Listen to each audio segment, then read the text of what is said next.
2000 লোক যে মরে গেছে, এদের বিচার নিয়ে যে তামাশা হচ্ছে, এই যে 9 মাস এই যে ট্রাইব্যুনাল একটা করলো, ট্রাইব্যুনালের ভিতরে যে ইন্টারনাল এই যে লেনদেন হচ্ছে, ঘুষ লেনদেন হচ্ছে, কেলেঙ্কারি হচ্ছে, ইনফরমেশন লিক হচ্ছে। আজকে কি বিএনপি বলছে যাই, আজকে জামাত বলেছে গিয়া, আজকে অন্যান্য পার্টি বলেছে গিয়া ট্রাইব্যুনাল বলতেছি এসছে নাকি, আসে নাই। শুধু কি আরে ভোট তো হবে, ভোট হওয়ার আগে যদি সংস্কার না হয়, ভোট হওয়ার আগে যদি ফ্রি টেস্ট না হয়, টেস্ট না হয়, ভাই আপনি 16 বছর ভোট দিতে পারেন নাই, ভোট দিতে জানেন নাই, ভোট দেওয়া ভুলে গেছি, এই ট্রেনিং দিতে হবে না? আইন হয় যেখানে রাষ্ট্র, যেখানে ডিফেম হয় রাষ্ট্র, সেইখানে অ্যাড্রেস না করে শুধু বলে যে আমরা অমুক দিন মিটিং করব, শুধু ইলেকশন চাইবো। আরে ভাই আমি বিএনপি করে আমাদের রক্তে মাংসে শহীদ প্রেসিডেন্ট জিয়াউর রহমান, আমি তো মনে করি জিয়াউর রহমানের সততার থেকে বিএনপি 1000 মাইল দূরে দেখা বিএনপির এই ক্রাইসিস, বিএনপির এই সাফারিং। ব্যারিস্টার সারওয়ার জানে, আমরা তো ওকালতি করি। হেলেন আপা যখন রাজনীতি করেছে, আমরা কোনো একটা সময় ছাত্র দলের প্রেসিডেন্ট ছিলাম কোনো একটা এলাকার, আমরা এই রাজনীতির সাথে আমাদের সম্পর্ক, এই রাজনীতি দিয়েই আমাদের এই মিছিলের স্লোগান দিয়ে শিখেছি কিভাবে কথা বলতে হয়, বক্তৃতা দিয়ে শিখেছি কিভাবে ধৈর্য ধরে অনেকক্ষণ অনেক সময় মানুষকে মুগ্ধ করতে হয়। এই যে এই রাজনীতিতে অনেক কিছু শেখা যায়, কিন্তু আমাদের এই অনেক কিছুর ভিতর আমরা শুধু খারাপগুলোই শিখতেছি। আজকে আমি উদাহরণ দিই, এই স্কুল এবং কলেজের যে কমিটি, এই কমিটিগুলা ভাগ বাটোয়ারা হয় প্রত্যেক জেলাতে। কিভাবে? বিএনপি বলে যে আমি যেহেতু প্রধান দল আমি 90টা নেব, আর জামাত আসি বলে যে না আমার 30টা দাও। তো বিএনপি বলে যে তোমার তো 5 ভাগ ভোট, তুমি 5 ভাগ নাও। এই ধরনের আলাপ, এই ধরনের কথাও কিন্তু আমরা শুনেছি এবং সেভাবেই বন্দোবস্ত হয়েছে। আমি বলি একটা, আজকে আমি আমার ভিডিওতে বলেছি, একটা ভিডিও করেছি যে আজকে ইনভেস্টমেন্ট সামিটে যেই কথাগুলো হচ্ছে, যেই ছেলেরা যেই উপস্থাপনা করেছে, যেই বাক্য, যেই শব্দ, যে বচন, এটা তো আমি 53 ইয়ার্সে দেখিনি। এত ম্যারিটোরিয়াস ছেলেপেলে আছে, ওদেরকে আমরা অ্যাকোমোডেট করিনি রাজনীতিতে। কাকে করেছি? ওই স্কুলে এসএসসি পরীক্ষার্থীদের বিদায় অনুষ্ঠানে 8 পাস, 7 পাস, 6 পাস লোক প্রধান অতিথি হয়ে রাজনৈতিক আবরণে বক্তৃতা দেয়। আমি হলফ করে বলি এরকম আমার কাছে 8-10টা উদাহরণ আছে। আমার লজ্জা লাগে যে এই ছেলেগুলো কাকে মডেল হিসেবে নেবে? এই যে পেশাহীন একটা ছেলে রাজনীতি করার কারণে সে স্কুল কমিটির সভাপতি হয়ে গেছে, অথবা মসজিদ কমিটির সভাপতি হয়েছে, অথবা সভাপতি হয় নাই, ইউনিয়ন দলের কারণে বা ইউনিয়ন বা থানার নেতার কারণে সে ওখানে যে বক্তৃতা দিচ্ছে। তাহলে এই ছেলেগুলো কাকে মডেল জানবে? অথচ ওই ইউনিয়নে কত ডাক্তার আছে, কত ইঞ্জিনিয়ার আছে, কত প্রফেশনাল আছে, কত কত ভালো লোক আছে দেশি বিদেশি, একজনকে তারা দাওয়াত দেবে না, কারণ তারা এটা দখল করে আছে। এই কথা থেকে আমি সরে আসি। আপনি বলছেন ইলেকশন সবাই চাচ্ছে, আমি দোষের কিছু ভাবি না ভাই, আমিও চাচ্ছি ইলেকশন। কিন্তু একটা লোক কি বলছে সংস্কার কতটুকু হয়েছে? আচ্ছা, ডক্টর মোহাম্মদ ইউনূসকে কি কেউ কোশ্চেন করেছে আপনি সংস্কার কতটুকু করেছেন, কেন করতে পারেননি, কোথায় আছে, আমাদের কি সাহায্য লাগবে? একজন। সবচেয়ে কষ্ট, সবচেয়ে বেদনার হয়েছে এই 2000 লোক যে মরে গেছে, এদের বিচার নিয়ে যে তামাশা হচ্ছে, এই যে 9 মাস এই যে ট্রাইব্যুনাল একটা করলো, ট্রাইব্যুনালের ভিতরে যে ইন্টারনাল এই যে লেনদেন হচ্ছে, ঘুষ লেনদেন হচ্ছে, কেলেঙ্কারি হচ্ছে, ইনফরমেশন লিক হচ্ছে। আজকে কি বিএনপি বলছে যাই, আজকে জামাত বলেছে গিয়া, আজকে অন্যান্য পার্টি বলেছে গিয়া ট্রাইব্যুনালে যে এটা তো সরকারের ব্যর্থতা, সেটা বিএনপি মানে বিএনপি জামাত সেই ব্যর্থতার কথা কি কেউ বলছে?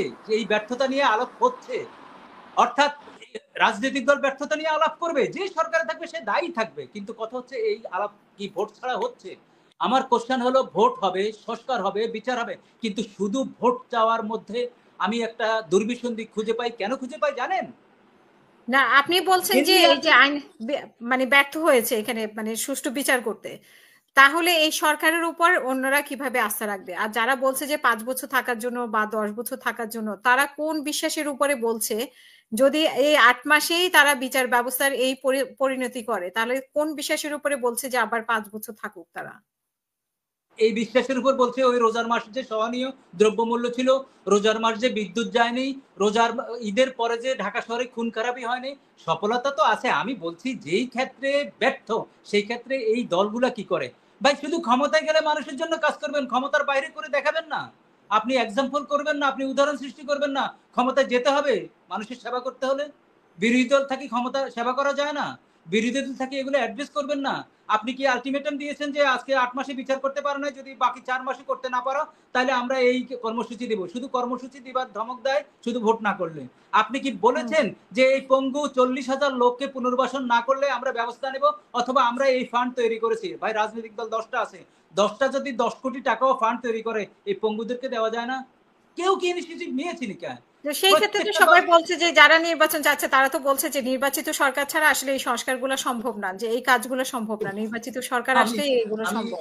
আমি একটু ডিফার করি। এই সরকার নির্বাচিত, সবচেয়ে বেশি সমর্থন নিয়ে নির্বাচিত, 95% নির্বাচিত। বাংলাদেশে 53 আসছে স্বৈরাচারের আবরণে, স্বৈরাচার আসছে, গণতন্ত্রের আবরণেও স্বৈরাচার আসছে। বাংলাদেশের ইতিহাসে 28 থেকে 35%-এর বেশি নিয়ে কেউ সরকার গঠন করে নাই।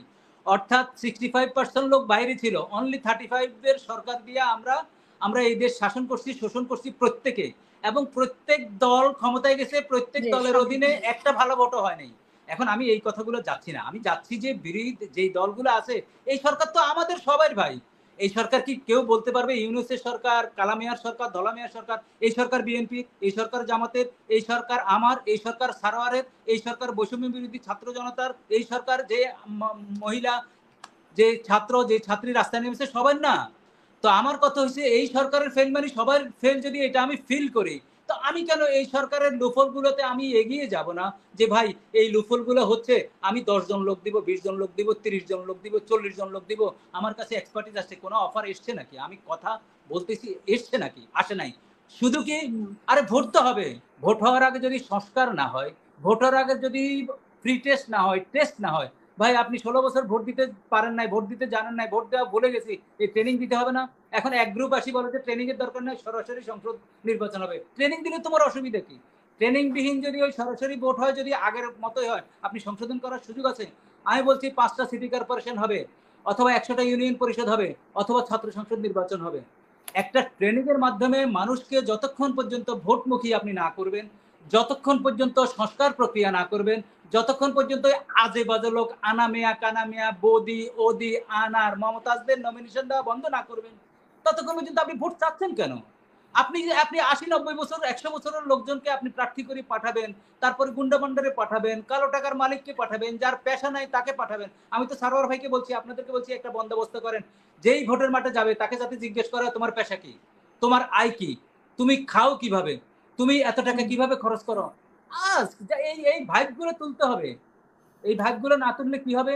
আপনি ওই তথই বস, আপনি গুন্ডা পান্ডার সমাজ প্রতিষ্ঠিত হবে, আজে বাজে লোকের সমাজ প্রতিষ্ঠিত হবে, যে ভালো সংক্ষেপ করুন। লোকগুলা পলিটিক্সে আসবে না। আজকে যে ইনভেস্টমেন্ট সামিটের কথা দিয়ে শেষ করি, আজকে যারা যারা দেখেছেন, তারা দেখেছেন কিভাবে একটা আন্তর্জাতিক সম্মেলন করা যায়, কিভাবে বাংলা ইংরেজি দুই ভাষায় সুন্দর করে কথা বলা যায়।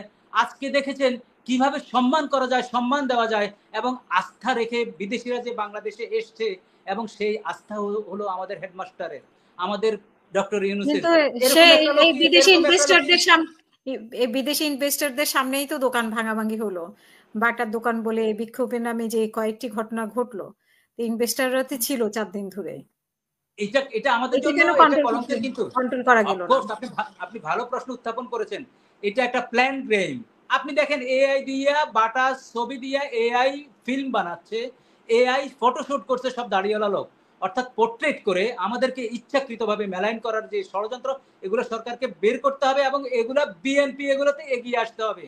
আমি মনে করি বিএনপি এগুলোতে অ্যাড্রেস করা উচিত।